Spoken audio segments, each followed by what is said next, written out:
Mana don makajo'xorni u shakliga keltirib berdi, mana ko'rishi.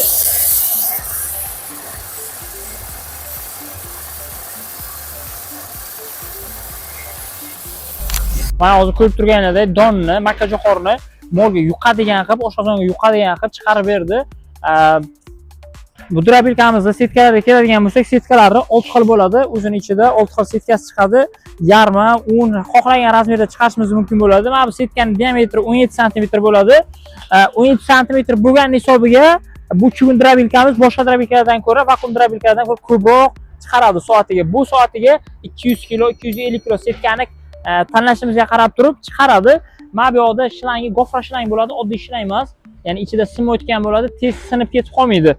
Keyin motor qismi bilan asosiy rabochi stolning o'rtasidagi bog'lanma remend orqali bog'langan bo'ladi. Motor qismimiz 4 kilovat 100% musabbotga bo'ladi. Keyin mana bu siklon qismiga keladigan bo'lsak, siklon qismi mana bu qismdan changni chiqarib, bu yoqdan yemni chiqaradi.